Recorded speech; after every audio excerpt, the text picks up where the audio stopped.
মানুষ অসুস্থ কেন হন? শারীরিক দুর্বলতার কারণে? না, মানুষ অসুস্থ হন তার মানসিকতার কারণে, তার বিবেকের কারণে, তার কর্মের কারণে, তার ক্রোধের কারণে। আর যখন কেউ সুস্থ হন, ঠিক হয়ে যান, তার মানে এটা নয় যে শুধু ওষুধের জন্য তিনি সুস্থ হয়েছেন। না, এটা কারোর তার প্রতি প্রেমের প্রভাব, বিশ্বাসের প্রভাব, সম্বলের প্রভাব। শুধুমাত্র ওষুধ দিয়ে কিছুই হয় না। যদি মনে প্রেম থাকে, বিবেক থাকে, বিশ্বাস থাকে, সম্বল থাকে, তবেই সেই ওষুধ কাজ করতে পারে। তাই মনে রাখবেন, এই জীবন হলো অত্যন্ত ছোট। মনে প্রেম ভাব রাখুন, মিত্রতা করুন, শত্রুতা নয়। ভালোবাসুন, বিদ্বেষ নয়। আর এই ভালোবাসার সাথেই বলুন, রাধা রাধা। জীবন, এই জীবনের সত্য কি? জন্ম, যেখান থেকে জীবন আরম্ভ হয়, নাকি সমাপ্তি? মৃত্যু, যেখানে জীবন শেষ হয়ে যায়। জীবনের সত্য এটা নয়, সব কিছু এটা নয়।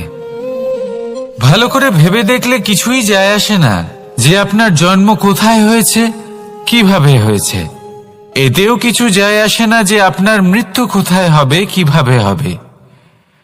যায় আসে তখন, গুরুত্বপূর্ণ হলো এটাই যে জীবন আপনি যাপন করেছেন তার উদ্দেশ্য কি ছিল, কি ভাবনা নিয়ে আপনি বেঁচেছেন।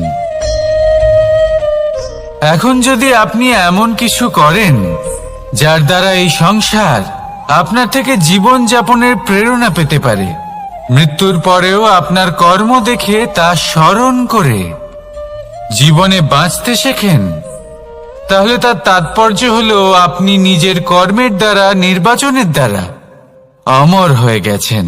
দেখুন, জীবনে দুশ্চিন্তা করা হলো বৃথা, মৃত্যুর ভয়ও হলো বৃথা।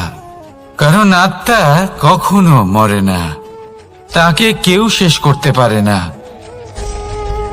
না কাল, না মৃত্যু, আর না সময়। যদি এমন কিছু থাকে যা আপনার আত্মাকে শেষ করে দিতে পারে, তাহলে তা আপনারই নিজের দুষ্কর্ম। তাই এই যে জীবনকাল আপনার কাছে রয়েছে, তাতে শুধু শুভ কর্ম করুন, দুশ্চিন্তা করা ত্যাগ করুন। এমন কর্ম করুন যা দেখে সংসার উচিত পথে চলে আসবে, শুভ কর্ম করবে। যদি আপনার মৃত্যুর পরে সংসার আপনাকে স্মরণ করে শিক্ষা লাভ করে, উচিত পথে চলে, প্রেরিত হয়, তাহলে আপনিও অমর হয়ে যাবেন। আসুন আমার সাথে ভালোবেসে বলুন, রাধা রাধা। কথায় আছে, যা কিছু অন্তর থেকে নিঃসৃত হয় তা অশুভ হয় না। অশুভ হলো সেই বোধ, সেই ইচ্ছে যা অন্তর থেকে নিঃসৃত হলেও কখনোই বিবেকের দ্বারা পরখ করা হয় না। এমনই একটা অনুভূতি হলো ক্রোধ। এই ক্রোধ আপনার বিবেকই হরণ করে নেয়, আপনার করুণা হরণ করে নেয়। আপনি ভাবনা চিন্তা করার যোগ্যতাই হারিয়ে ফেলেন। এবার যদি আপনি সংসারকে নিয়ন্ত্রণ করতে চান, ভবিষ্যতের ওপর নিয়ন্ত্রণ রাখতে চান, বর্তমানের ওপর নিয়ন্ত্রণ রাখতে চান, তাহলে প্রথমে নিজের ক্রোধের ওপর নিয়ন্ত্রণ করা শিখতে হবে। কারণ এই ক্রোধ আপনার বন্ধু নয়, এ আপনার শক্তি নয়, এ হলো আপনার দুর্বলতা। আর এটা শত্রুর শক্তি বাড়িয়ে তোলে, আর শেষ পর্যন্ত ক্ষতি আপনারই হয়। তাই এই ক্রোধকে নিজের নিয়ন্ত্রণে রাখুন। অশুভ মন্তব্য আপনা থেকেই অসফল হয়ে যাবে। আসুন আমার সাথে ভালোবেসে বলুন, রাধা রাধা।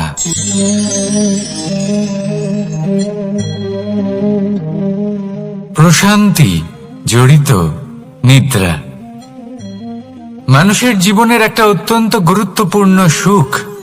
এবং প্রয়োজনীয়তাও।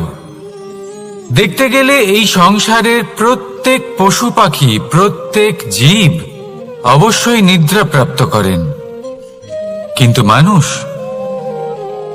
যার মধ্যে বিচার বিবেচনা করার শক্তি অন্যদের থেকে অনেক বেশি, তার কিন্তু ঘুমের কিছু সমস্যা অবশ্যই হয়। কি বলেন?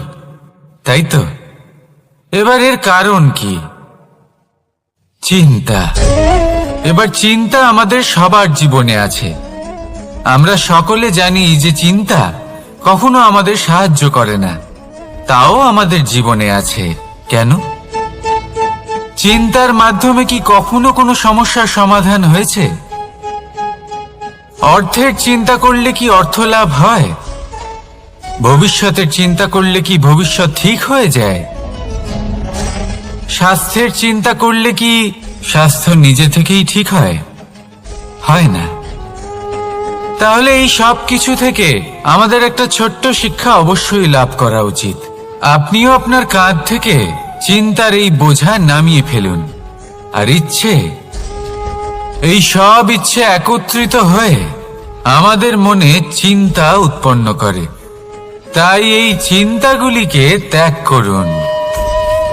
প্রকৃতির প্রেমের ওপর বিশ্বাস রাখুন। মনে রাখবেন, যিনি চিন্তা মুক্ত হবেন তিনি চিতা মুক্ত হবেন। সুখের নিদ্রা প্রাপ্ত করুন, আর নিদ্রায় যাবার আগে আমার সাথে ভালোবেসে বলুন, রাধা রাধা। মহাদেব, সেই দেবতা যিনি মহান, যাকে দেবতাদের দেবতা বলা হয়, যিনি হলেন আমার আরাধ্য। কখনো আপনার মনে এই প্রশ্ন এসেছে যে শিবকেই কেন মহাদেব বলা হয়, অন্য কোনো দেবতাকে কেন বলা হয় না?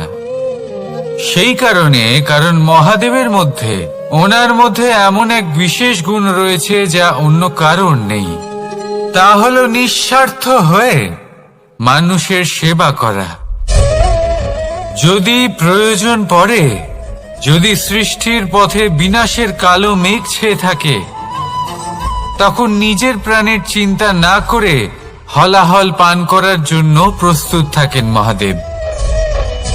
আর এই অদ্বিতীয় ত্যাগের জন্যই শিবকে মহাদেব বলে ডাকা হয়। এবার যদি কোনো মানুষও নিঃস্বার্থ ভাবনার দ্বারা নিজেকে অর্পণ করে দেয় এই জগতের কল্যাণের জন্য, মানুষের সেবার জন্য, তাহলে তিনিও মহাপুরুষ, মহামানব হতে পারেন। যদি কেউ অভুক্ত থাকেন, তাহলে নিজের থালা থেকে অর্ধেক খাবার তাকে দিয়ে দিন। যদি কেউ অসুস্থ হন, তাহলে তাকে সেবা করার, চিকিৎসা করার চেষ্টা করুন। এই জীবন শুধু নিজের জন্য নয়, অন্যদের প্রতি, সমস্ত সংসারের প্রতি উৎসর্গ করুন। যদি এইসব মানুষ শিখে যান, তাহলে তিনি মহাদেবের পথে অগ্রসর হতে পারেন। যদি মানুষ নিঃস্বার্থ ভাবনার দ্বারা এই সংসারের সেবা করতে শিখে যান, তাহলে তিনি নিশ্চিত রূপে মহামানব অবশ্যই হতে পারবেন। আসুন আমার সাথে ভালোবেসে বলুন, রাধা রাধা। স্বর্ণ, হিরে, মুক্ত, মানিক, এই সব কিছুকে আগে পাথর বলা হতো। তাহলে এমন কি হলো যে এদের রত্ন বলা হয়? আর রত্ন তা বাস্তবে আসলে কি? এটা হলো সেই পাথর যাকে আগে আগুনের তাপ সহ্য করতে হয়েছে, পরখ করা হয়েছে, যাচাই করা হয়েছে, এদের কাটার চেষ্টা করা হয়েছে, কিন্তু তারা কখনোই নষ্ট হয়নি, বরং তারা আরো উদ্ভাসিত হয়েছে, আরো উজ্জ্বল হয়েছে, এই সংসারে আরো প্রকাশ ছড়িয়ে দিয়েছে। সেই জন্য এরা হলো এত অমূল্য, সেই জন্য এরা হলো বহুমূল্য, সেই জন্য এদের রত্ন বলা হয়। এবার মানুষের কাছেও এই নির্বাচনের অধিকার রয়েছে যে আমরা শুধু পাথর হয়ে থাকব নাকি রত্ন হয়ে থাকব। কিভাবে? আমাদের জীবনেও অনেক সমস্যা রয়েছে, বাধা আছে, বিপত্তি আছে। আমরা সেই বাধার তাপে উত্তপ্ত হই, এই সমস্যা আমাদের কাটার চেষ্টা করে। অনেক মানুষ বিভিন্ন পরিস্থিতি আমাদের ভাঙার চেষ্টা করে, কিন্তু আমাদের নষ্ট হলে চলবে না। যেভাবে এই রত্ন সমস্যার সম্মুখীন হয়ে পাথর থেকে রত্ন হয়েছে, সেইভাবেই আমাদেরও আমাদের সমস্যার সম্মুখীন হয়ে রত্ন হয়ে উঠতে হবে। এই সংসারে প্রকাশের স্রোত হয়ে উঠতে হবে। তাহলে এটাই করুন আর আমার সাথে ভালোবেসে বলুন, রাধা রাধা। সংসারে সব থেকে বড় শক্তি আসলে কি? কেউ বলবেন শারীরিক শক্তি, কেউ বলবেন অস্ত্রের শক্তি, কেউ বলবেন জ্ঞানের শক্তি। ঠিক আছে, কিন্তু যদি আমি বলি সংসারের সব থেকে বড় শক্তি হলো শক্তি কোনো এক তথ্যের, আগে হ্যাঁ, তথ্য। এই তথ্য নিজেই কিন্তু খুব শক্তিশালী, অত্যন্ত শক্তিশালী অস্ত্র হলো এই তথ্য। আর সত্যি বলতে অনুচিত তথ্যের থেকে অনেক বেশি ঘাতক হলো অসম্পূর্ণ তথ্য। যেরকম আজ শাম্ব রুক্মির সাথে করেছে, ওকে অসম্পূর্ণ তথ্য দিয়েছে, তার ফলে বিনাশ হলো। যদি এইভাবেই আপনার কাছেও কোনো অসম্পূর্ণ তথ্য আসে, আর যদি আপনি তা পরখ না করে দেখেন, যাচাই না করে দেখেন, আর নিজের কর্ম করেন, তাহলে উত্থানের বদলে আপনি পতনের সম্মুখীন হবেন। বিকাশের বদলে আপনার বিনাশ হয়ে যাবে।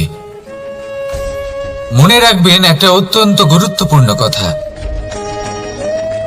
সঠিক তথ্য পাওয়া সঠিক তথ্য দেওয়ার থেকে অনেক বেশি গুরুত্বপূর্ণ। আশা করি এই কথা আপনি বুঝেছেন।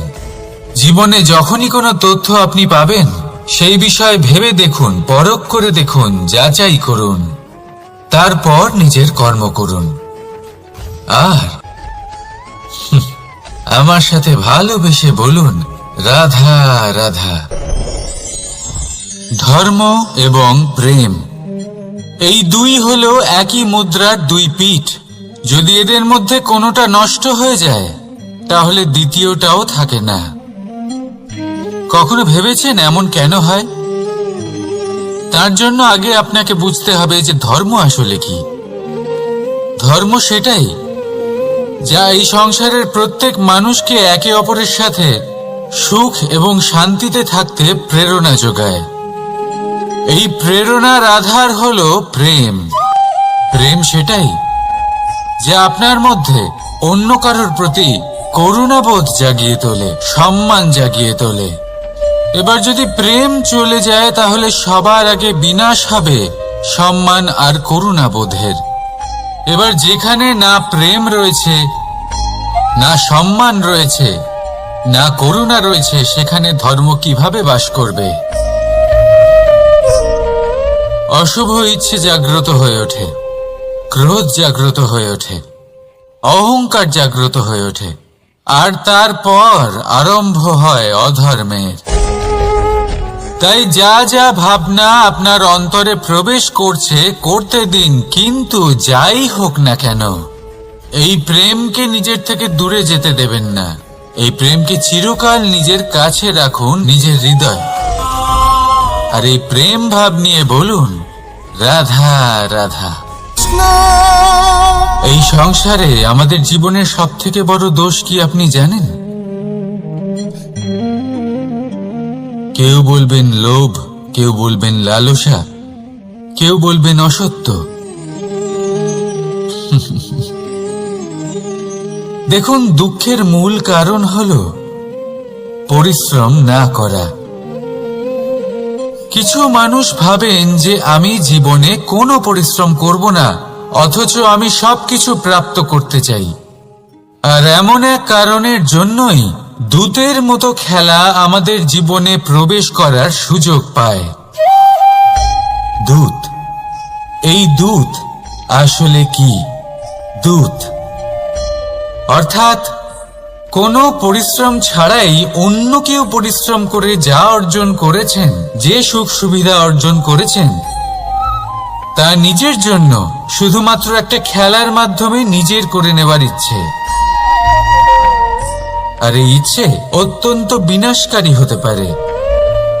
এই ইচ্ছে যদি আপনার বিবেক, আপনার মন, আপনার চেতনা, আপনার ভাবনা প্রবাহিত করে ফেলে, তারপরে আপনি চেষ্টা করতে শুরু করে দেবেন, আর সেইখান থেকেই আপনার পতন শুরু হবে। এই চেষ্টা করবেন যে অন্য কারোর জীবনের সমস্ত ধন, তার সমস্ত জীবন সম্পূর্ণভাবে নিজের করে নেওয়ার। কারণ প্রথমে আশা জাগ্রত হয়, আর এই আশা হতাশায় পরিণত হতে সময় লাগে না। এই হতাশা কুণ্ঠায় পরিণত হতে সময় লাগে না, কুণ্ঠা লোভে পরিণত হতে সময় লাগে না, আর এই লোভ প্রতিশোধ স্পৃহাতে পরিণত হতে সময় লাগে না। আর যখন এই সব কিছু হয়, আপনি দুষ্ট হয়ে যান। আর সবাই জানেন যে প্রত্যেক দুষ্ট ব্যক্তির পতন হলো অবশ্যম্ভাবী। তাই নিজেকে দূতের থেকে দূরে রাখুন আর পরিশ্রমকে নিজের কাছে টেনে নিন। জীবনে আপনার যা যা স্বপ্ন রয়েছে, যা আপনি করতে চান, শুধুই পরিশ্রম দ্বারা অর্জন করুন। তাহলে তাই করুন, আর আমার সাথে ভালোবেসে বলুন, রাধা রাধা। জীবনে কিছু শেখা অত্যন্ত গুরুত্বপূর্ণ। এবার কি কি শিখতে হবে, সেই সব শেখানোর জন্য অনেক শিক্ষক রয়েছেন। কিন্তু কি শিখবেন না আর কি করবেন না, এটা আমাদের নিজের অভিজ্ঞতা দিয়ে শিখতে হয়। কিন্তু তার মানে এটা নয় যে যদি আপনাকে শিখতে হয় যে আগুনের তাপ কতটা, আপনাকে আগুনের মধ্যে হাত দিতে হবে। না, অন্য কারোর অভিজ্ঞতা দ্বারাও শিখতে পারেন। প্রশ্ন শুধুমাত্র একটাই যে আপনি কি শিখতে চান নাকি চান না। যদি আপনি এটাই ভাবেন যে আমি শুধুই নিজের অভিজ্ঞতা দ্বারাই শিখতে চাই, তাহলে জীবনকাল ছোট মনে হবে, অনেক কিছুই শিখতে পারবেন না। তাই নিজের সাথে সাথে বড়দের অভিজ্ঞতার দ্বারাও শেখা শুরু করে দিন। এই সংসারের অভিজ্ঞতা দ্বারা শিখতে শুরু করে দিন। আর এটা নিশ্চিত রূপে শেখা আবশ্যক যে কখন কি করবেন না, কোথায় থামতে হবে আর কোথায় থামবেন না। তাহলে আসুন আর আমার সাথে ভালোবেসে বলুন, রাধা রাধা। ভোজন। এবার ভোজন সংগ্রহ করার জন্য মানুষ কি না করেন, সব সময় চেষ্টা করতে থাকেন। ফসল উৎপাদনের জন্য অনেক পরিশ্রম করতে থাকেন, কিন্তু অনেক সময় অনেক পরিশ্রম করার পরেও ফসল ভালো উৎপাদন হয় না। এর কারণ কি? কারণ হলো এটাই যে আপনি পরিশ্রম হয়তো অনেক করেছেন, কিন্তু আপনার নজর তো সেই বীজের দিকে ছিলই না যা আপনি রোপণ করেছেন। সেই জন্য সব সময় কোনো বীজ রোপণ করার আগে তাকে পরখ করে দেখুন, তা অত্যন্ত আবশ্যক। আর সেইভাবেই যখনই কোনো কর্মের প্রশ্ন আসে, তাহলে সেখানে শুধুমাত্র পরিশ্রম যথেষ্ট নয়। সেই কাজের প্রতি আপনার কর্তব্য কি, আপনার উদ্দেশ্য কি, সেটা জানা হলো অত্যন্ত গুরুত্বপূর্ণ। তাই কর্ম করুন, কিন্তু সেই কর্মের প্রতি আপনার যা উদ্দেশ্য তার মাহাত্ম্য বুঝতে চেষ্টা করুন। তাহলে আসুন আমার সাথে ভালোবেসে বলুন, রাধা রাধা। জীবনে যখনই কোনো বস্তু বা সুখ স্বাচ্ছন্দ্য অধিক মাত্রায় আপনার কাছে চলে আসে, তখন নিজেকে শ্রেষ্ঠ মনে করার একটা প্রবণতা দেখা যায়, যা হয় আত্মবিশ্বাসে পরিণত হয়, নয়তো অহংকারে। এবার আত্মবিশ্বাস আর অহংকারের মধ্যে অনেক বড় পার্থক্য রয়েছে। আমি এটা করতে পারি, আমি ওটাও করতে পারি, এ হলো আত্মবিশ্বাস। শুধুমাত্র আমি এটা করতে পারি, শুধুমাত্র আমি ওটাও করতে পারি, আমি হলাম সর্বশ্রেষ্ঠ, এটা হলো অহংকার। এবার এই অহংকারের ধ্বনি অনেক দূর প্রবাহিত হয়, আর এর প্রহার সর্বপ্রথম আপনাকে বিপর্যস্ত করে। এবার এই অহংকার এর বিপরীত শব্দ হলো বিনয়, অর্থাৎ নিজের ঊর্ধ্বে উঠে অন্যের বিষয়ে ভাবনা চিন্তা করা, সংসারের বিষয়ে ভাবা। এই বিনয়ী হবার চেষ্টা করুন, একের থেকে অনেক হওয়ার চেষ্টা করুন এবং একসাথে থাকার চেষ্টা করুন। নিশ্চিত রূপেই আপনি বিকাশের কারণ হবেন। মত্ততা থেকে নিজেকে দূরে রাখুন, অহংকার থেকে নিজেকে দূরে রাখুন। এই মন প্রসন্ন হয়ে বলবে, রাধা রাধা।